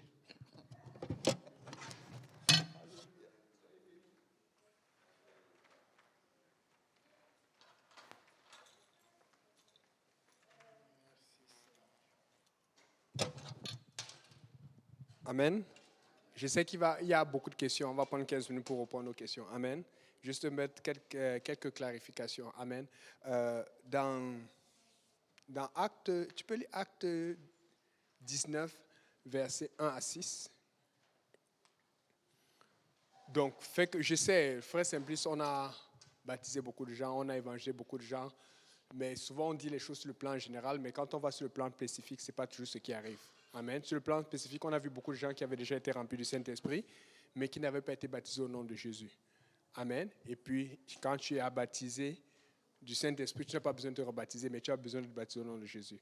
Tu peux lire Actes chapitre 19, versets 1 à 6. Pendant qu'Apollos était à Corinthe, Paul, après avoir parcouru les hautes provinces de l'Asie, arriva à Éphèse. Ayant rencontré quelques disciples, il leur dit, « Avez-vous reçu le Saint-Esprit quand vous avez cru ?» Ils lui répondirent, « Nous n'avons pas même entendu dire qu'il est un Saint-Esprit. » Ok, vous voyez, là, c'est pour ça qu'on dit souvent, tu vas arriver quelque part, que ce soit en Afrique, en Europe et tout, tu vas voir des gens qui parlent la langue, mais d'autres qui ne parlent pas en langue.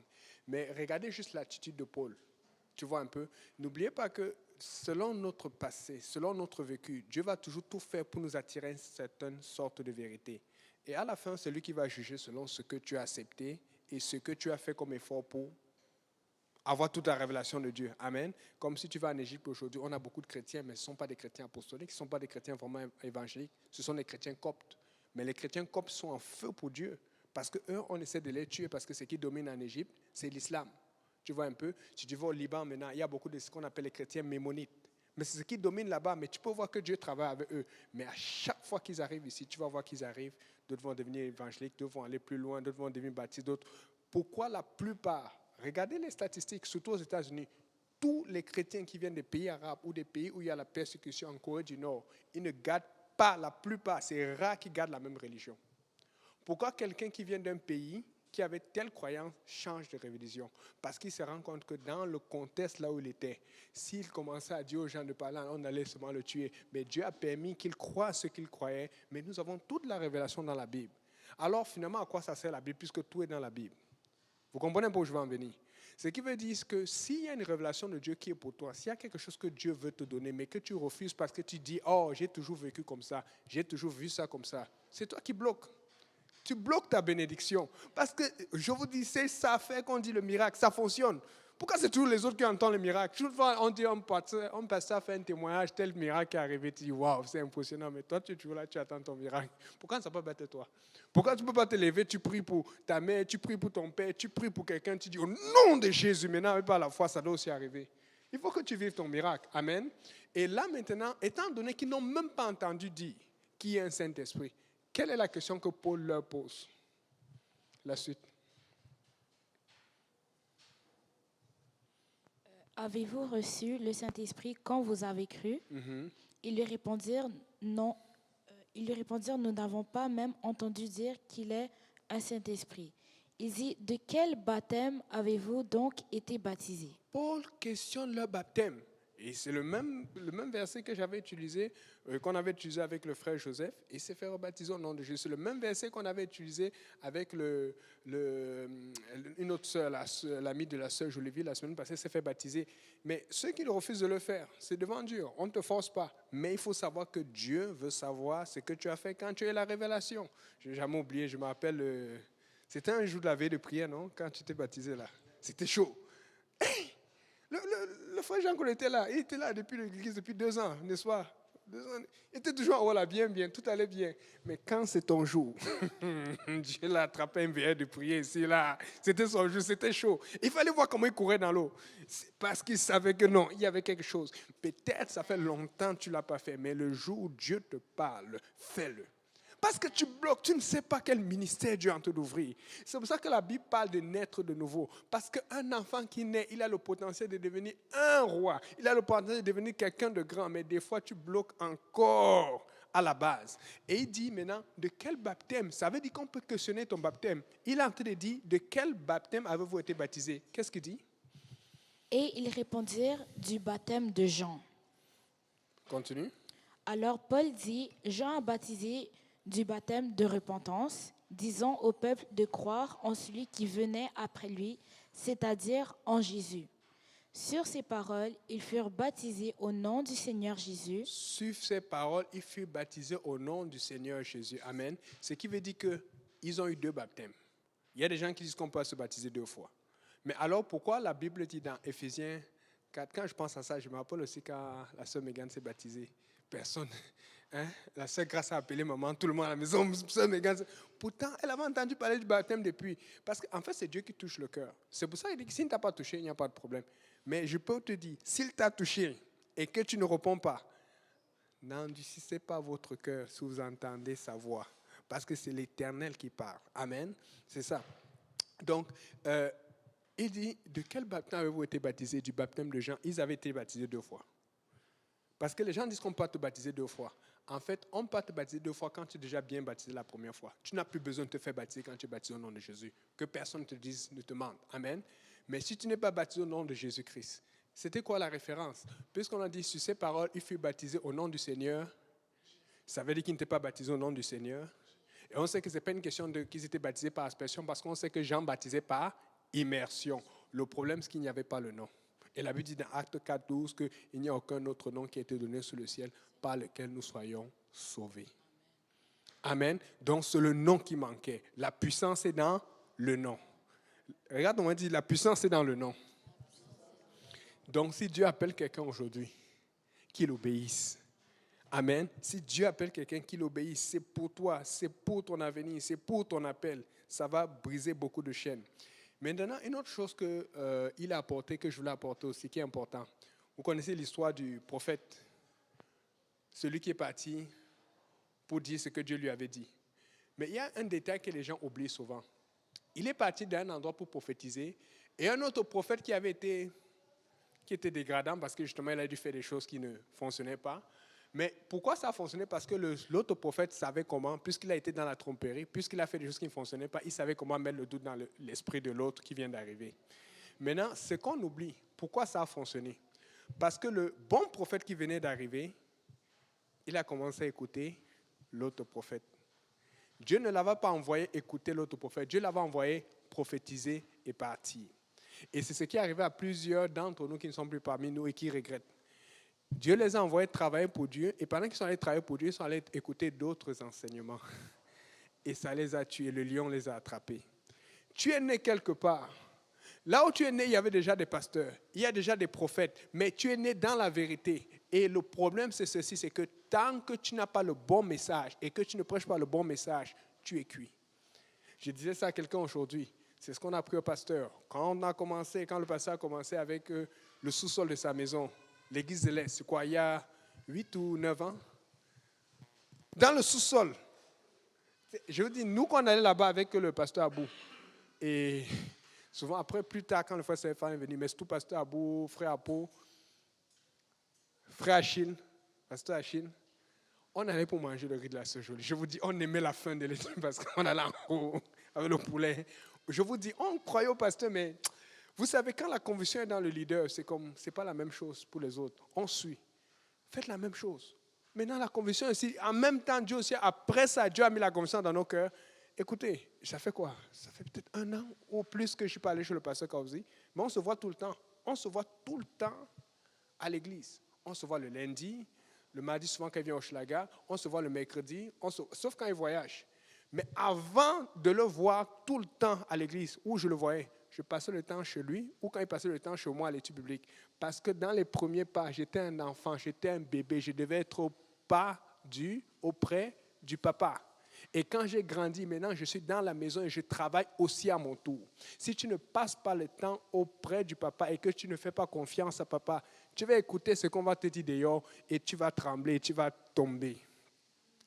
Le prophète aurait dû faire ce qu'on lui dit. Tu vas, tu enseignes et tu reviens là où tu étais. Et puis tu reprends des forces et tu repars. Souvent, on commence à écouter ce qu'il ne faut pas. Le diable a juste besoin d'un appât. Pop, il te prend, il te cueille. Et tu n'es plus capable de bouger. Amen. N'écoutez pas les fausses choses qu'on vous donne dehors. Vous avez toute la parole. Est-ce qu'il y a des questions? Questions? Commentaires? C'est si clair que ça. J'étais sûr qu'il y avait beaucoup de questions. Oui, vas-y, donne sous forme de questions, comme ça on peut répondre au moins.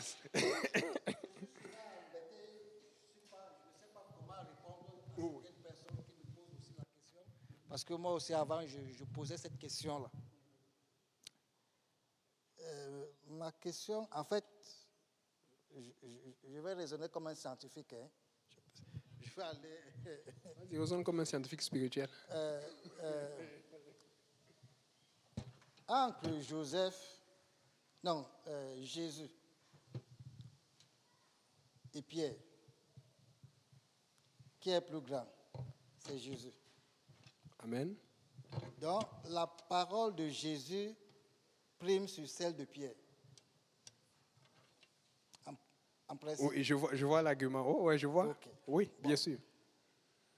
Je suis embêté et parfois je ne sais pas quoi dire aux gens. Okay. Peut-être que ta réponse va m'aider.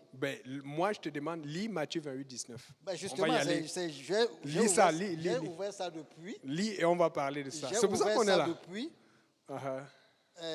Matthieu 28, 19, 20. Allez, faites de toutes les nations des disciples, les baptisant au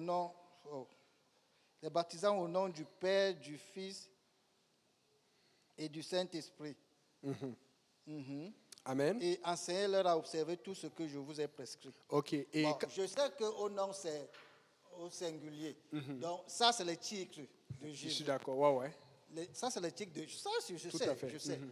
Mais là où je suis embêté, pourquoi, si ça, c'est le titre de Jésus, Père, Fils, Saint-Esprit, ce sont ces titres. Au nom est au singulier. Donc, c'est une seule entité, c'est une seule personne. Si on Tout à fait d'accord. On peut dire ça comme ça. Donc, pourquoi refuser une formule et seulement imposer, entre guillemets, l'autre?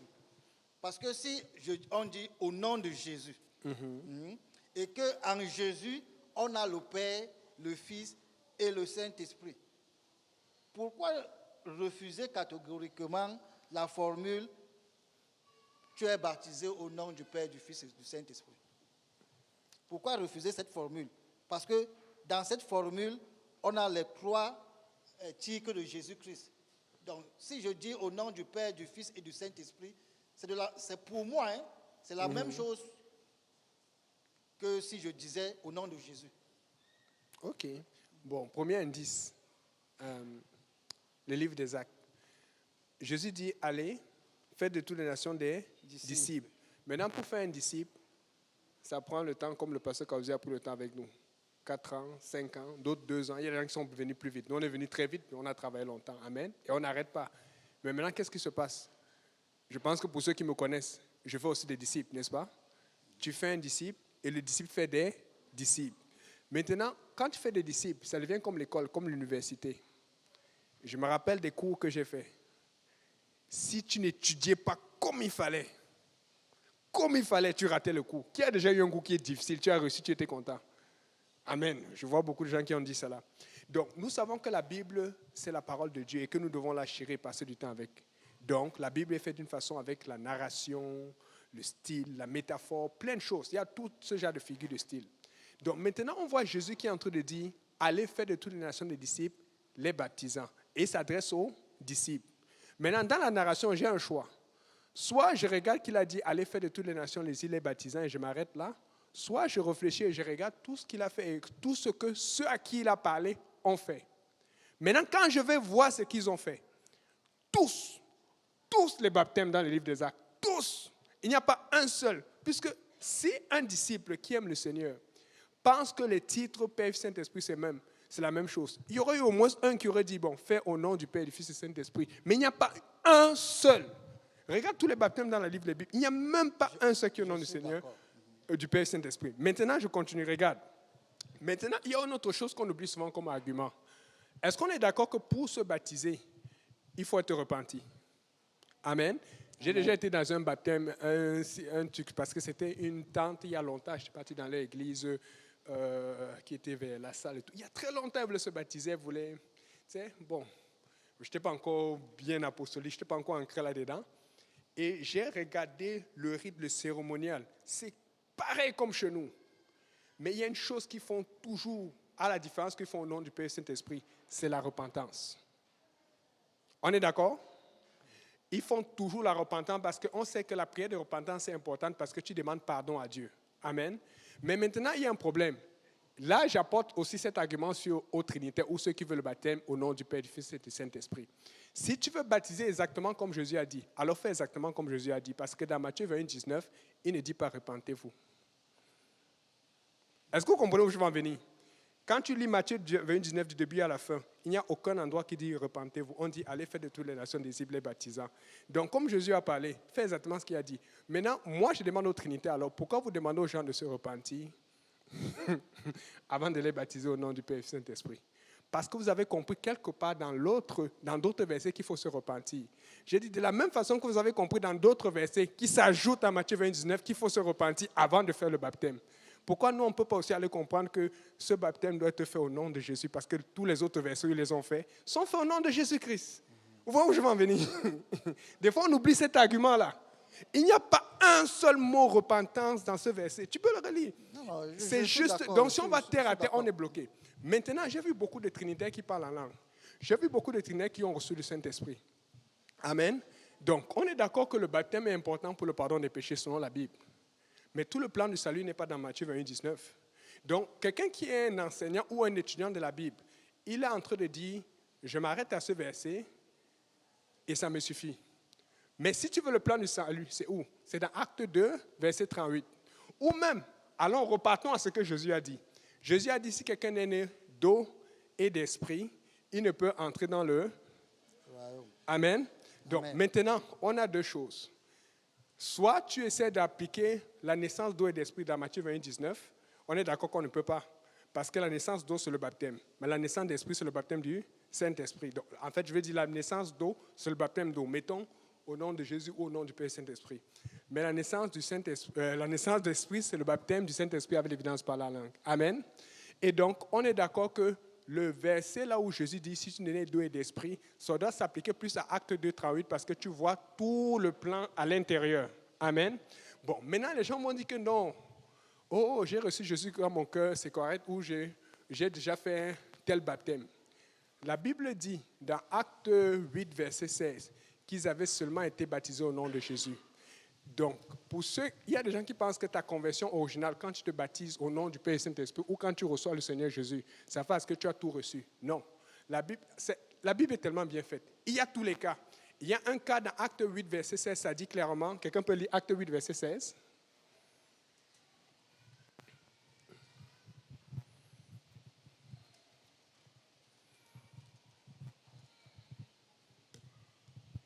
Acte 8, verset 16.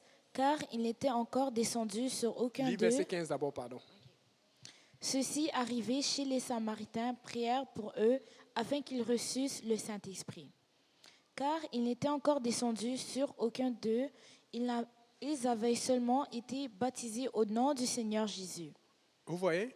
Donc là, la Bible est tellement belle. Dans Acte 19, on voit des gens qui n'avaient pas reçu le Saint-Esprit, mais qui avaient été baptisés, mais qui n'avaient pas été bien baptisés. Là, maintenant, on les baptise bien et on prie pour eux, ils reçoivent le Saint-Esprit. Maintenant, ici, on voit d'autres gens qui ont obéi, qui avaient même été baptisés. Ça veut dire que même si tu es baptisé au nom de Jésus, ça ne suffit pas. Et là, maintenant, on prie pour eux après et ils reçoivent le Saint-Esprit. Donc, Dieu est en train de nous montrer par là que même si tu as fait une étape, il manque l'autre. Parce que le baptême, en fait, ça montre le rôle de l'époux et de l'épouse. Parce que l'époux, celui qui te baptise d'esprit, c'est le travail de l'époux. Mais l'époux, ça n'a pas à faire. On montre ça dans le mariage. Si tu veux travailler seul, regardez le pasteur Kaouz, regarde tous les pasteurs. Tu veux travailler seul, tu es mort. Regardez Frère Simplice, il a besoin de son épouse. Amen. Et l'épouse fait quoi? Elle s'occupe du baptême. Voilà pourquoi le baptême est fait par un homme. Mais le baptême du Saint-Esprit est fait par Dieu. C'est pas, nous, on prie, mais ce n'est pas nous qui te baptisons. Nous, on est juste le catalyseur. Mais je connais beaucoup de gens qui ont reçu le Saint-Esprit, comme je pense le pasteur parlait à Sœur Jolie, qui a reçu sur le lit, dans le lit. Pourquoi? Parce qu'elle a juste adoré le Seigneur. Tu peux recevoir le baptême du Saint-Esprit sans qu'on prie pour toi. C'est juste qu'on est un catalyseur. On t'aide à te rapprocher de Dieu. Mais c'est Dieu qui fait sa part. Mais l'Église fait sa part. Maintenant, le problème, c'est ceci. Vous savez que ça, c'est un sujet qui divise l'Église depuis des millénaires, depuis plus de 2000 ans. Et on sait que le baptême trinitaire qui a été initié par les trinitaires et la doctrine de la Trinité qui a été initiée par, j'ai oublié son nom, dans les années 203. C'est là où a commencé ce baptême. Mais même les livres catholiques, même les documents d'anciens reconnaissent que le baptême était fait au nom de Jésus. Mais qu'ils ont juste ajusté parce qu'ils disaient qu'ils n'ont pas fait exactement ce que Jésus dit. Mais maintenant, quand je reviens dans Matthieu 28, 19, après Matthieu 28, 19, il dit « Allez, faites tout ce que je vous ai prescrit ». Le verbe prescrit, ça veut dire ordonner, commander. Ça ne veut pas dire qu'on te donne le choix. Ça veut dire que c'est ce que je te demande de faire. C'est dans Matthieu 28, 20. Donc, ce qui se passe, c'est que beaucoup de gens ont tendance à s'accrocher à 19, mais ne veulent pas aller loin. Mais vous savez que pour grandir avec Dieu, il fallait aller loin pour comprendre tout ce que Dieu voulait. Et Dieu a fait, avant, je vous dis, avant, je priais, dit Seigneur, pourquoi tu n'as pas juste mis au nom de Jésus dans Matthieu 28, 19 ? Mais après, quand j'ai grandi, j'ai dit non, Seigneur, c'est nécessaire pour que ceux qui ont vraiment soif vont chercher cette révélation et comprendre que non, j'ai besoin de comprendre ce que Dieu veut que je fasse. Et cette opposition qui m'empêche de faire ce baptême qui est pourtant si facile, que je la brise au nom de Jésus et que je grandisse et que j'aille plus loin. Et donc, il dit, voici, je suis avec vous tous les jours jusqu'à la fin du monde. Est-ce que Dieu a été avec les disciples? Oui. Parce que les disciples ont fait ce que Dieu demandait. S'ils n'avaient pas fait ce que Dieu demandait, on a eu des disciples qui ont été, Ananias et Saphira, qui sont morts sur place. On a des gens qui ont été rejetés quand ils n'ont pas fait ce que Dieu a demandé. Quand tu fais ce que Dieu demande, il est avec toi. Il a été avec Paul, il a été avec Pierre. Et la Bible montre clairement que Pierre et Paul ont été baptisés au nom de Jésus et ils ont baptisé au nom de Jésus. 2 derniers versets. Acte 22, verset 16. Ça, c'est le baptême de Paul. Regardez, Paul ne parle pas de Jésus, mais il donne une formule, quelque chose qui va nous interpeller. Acte 22, 16, et quelqu'un d'autre peut chercher Colossiens 3, verset 17.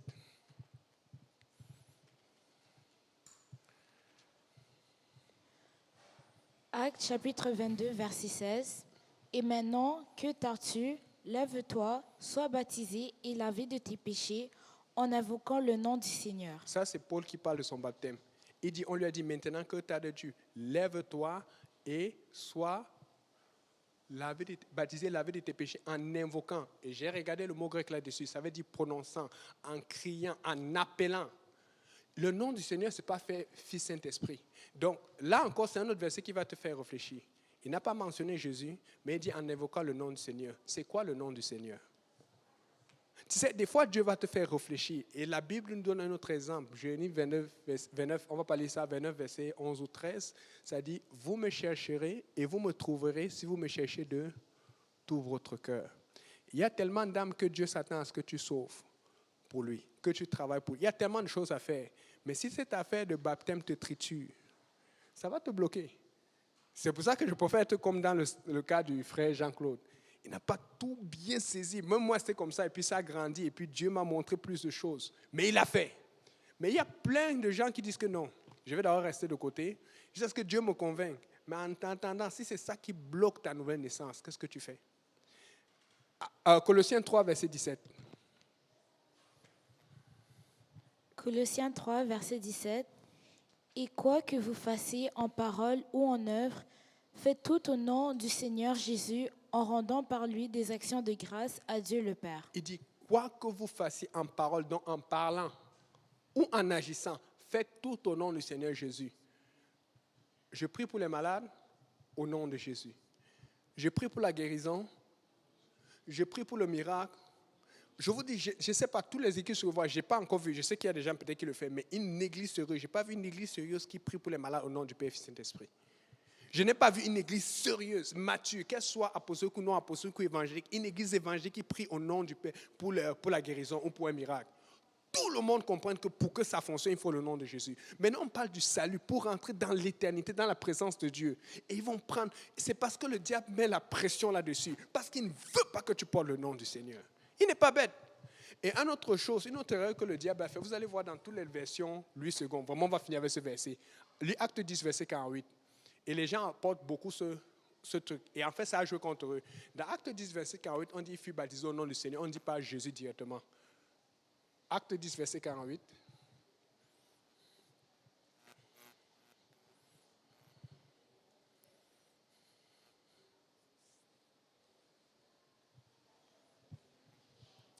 Acte chapitre 10, verset 48. Et il ordonna qu'ils fussent baptisés au nom du Seigneur, sur quoi ils le prièrent de rester quelques jours auprès d'eux. Ok, ça c'est le seul endroit où ce n'est pas écrit directement Jésus. Or, quand tu regardes dans d'autres versions en anglais ou d'autres versions en français, ça dit Jésus, mais pas partout. Mais la version la plus populaire, 8 secondes, ils disent au nom du Seigneur, ils s'arrêtent là. Mais ça ne dit pas au nom du Père Saint-Esprit. Mais là, maintenant, c'est un piège contre eux parce que ceux qui ont fait cela, ils ont changé cela exprès.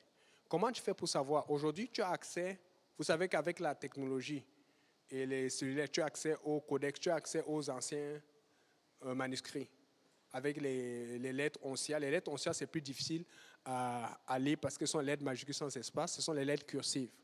Je peux vous donner le site là maintenant, ça s'appelle Codex Sinaiticus. Comme c'est écrit Codex Sinaiticus.org. Allez voir. Ou l'autre, c'est le Codex Vaticanus. Mais ils ont, bizarrement, toujours les catholiques, ils ont caché, c'est difficile à voir. J'ai le site, si vous voulez, je peux vous envoyer.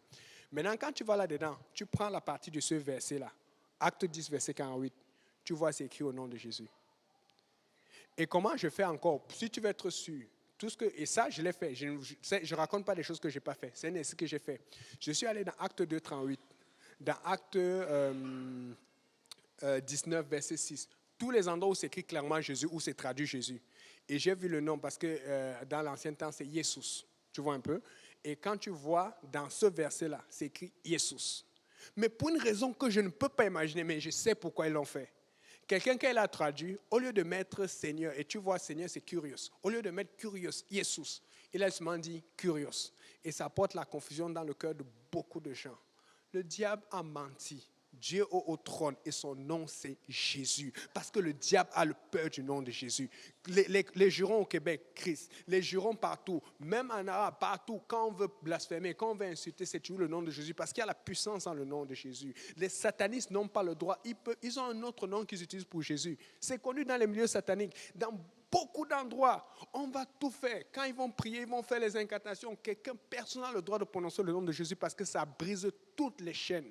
Alors qu'est-ce qu'il a fait? Il a mis le paquet pour rentrer dans l'église et pour affaiblir. C'est incroyable qu'on voit ce que les disciples ont fait.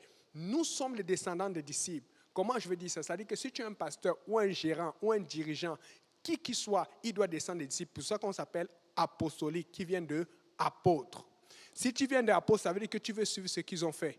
Parce que Jésus est parti. Mais eux, ils sont restés, ils sont morts. Donc, si je veux être sûr, je vais aller au ciel, je vais dire, oui, Seigneur, tu avais dit Père Saint-Esprit, mais tu as parlé à tes apôtres, voici ce qu'on fait. Donc, moi, pour m'assurer, j'ai fait ce qu'ils ont fait. Comme ça, et en plus, c'est que je vais leur dire, Seigneur, j'ai fait ce qu'ils ont fait parce que ça portait encore ton nom.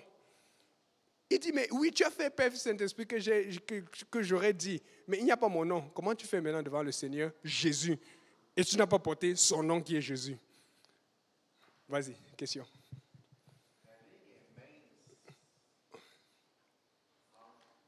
Attends, il va te donner le micro.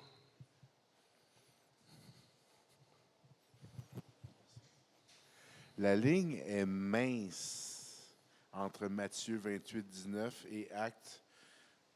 La ligne est très mince parce que on dit, là c'est Jésus qui parle, là. Ouais. Matthieu, là, c'est pas n'importe qui, là. Je suis tout à fait d'accord. OK? Il dit, baptisez-nous au nom du Père, du Fils et du Saint-Esprit. Et faites je ne me souviens plus, il faudrait que je regarde exactement. Là. Mais la ligne est mince, là.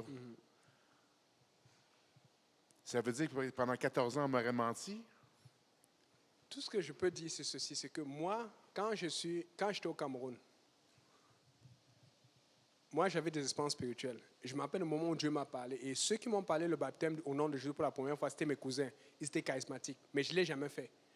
Quand je suis arrivé ici, que j'ai été convaincu, j'ai envoyé une lettre comme ça à mon papa pour tout lui expliquer. Ah non, c'est pas ça, c'est pas comme...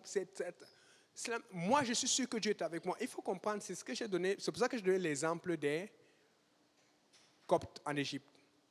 Tu es dans un cadre et n'oublie pas que c'est peut-être pour ça que Dieu t'a utilisé, parce que peut-être sans toi, Cynthia ne serait jamais venue à Dieu.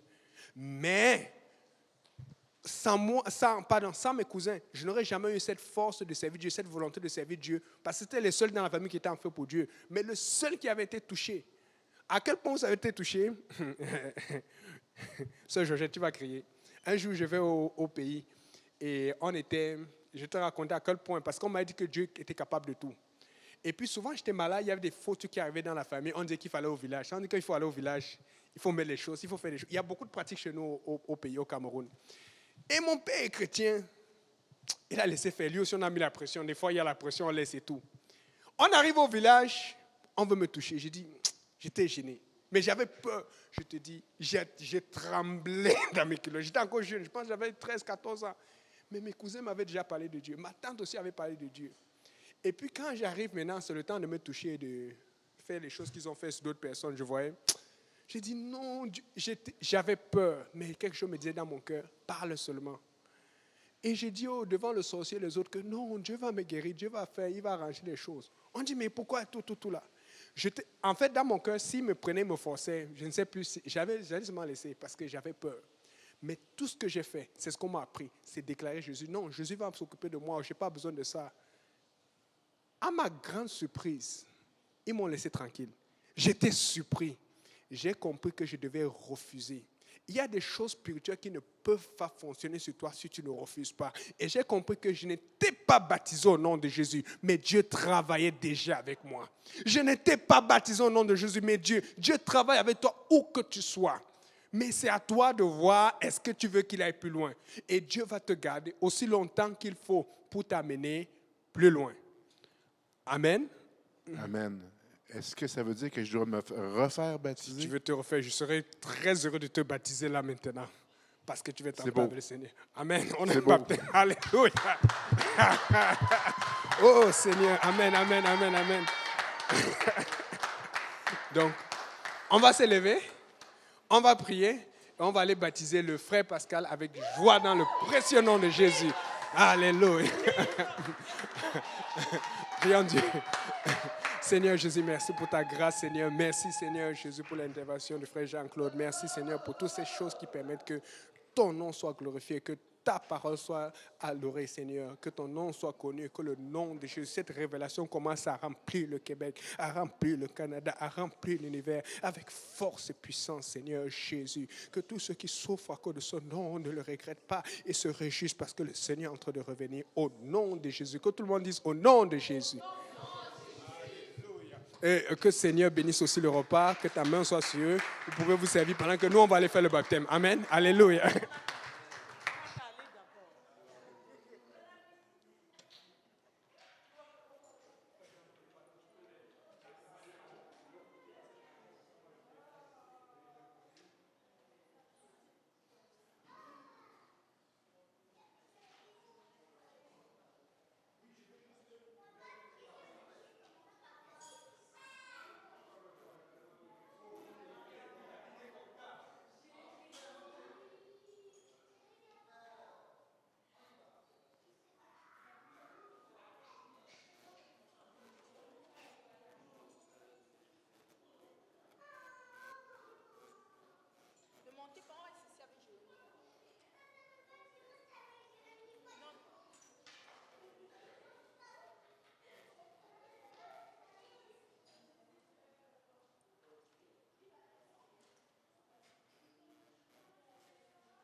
Ok.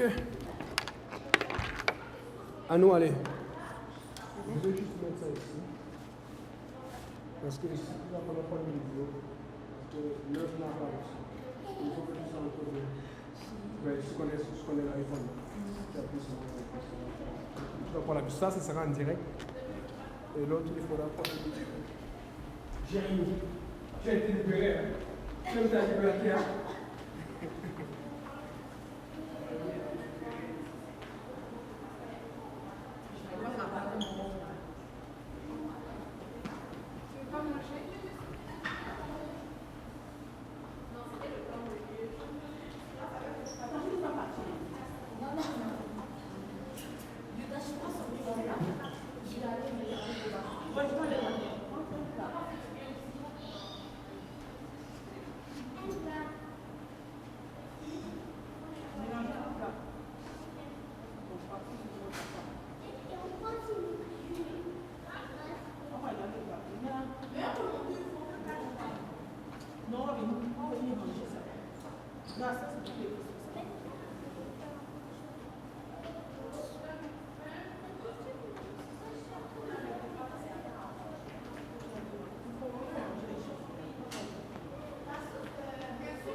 Maëva, c'est toi? Toute cette fumée là. Je n'ai rien fait, papa.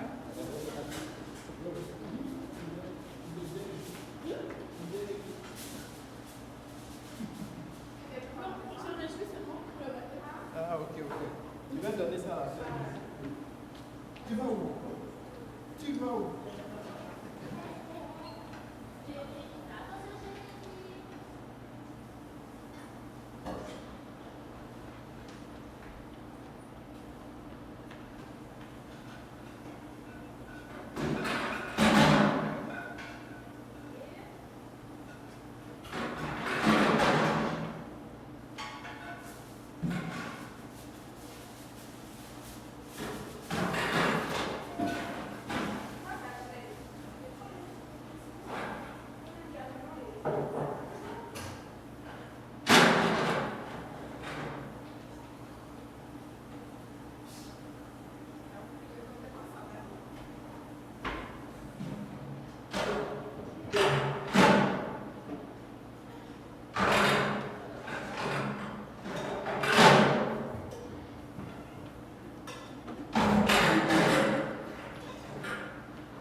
Oui, je pense que c'est l'âge.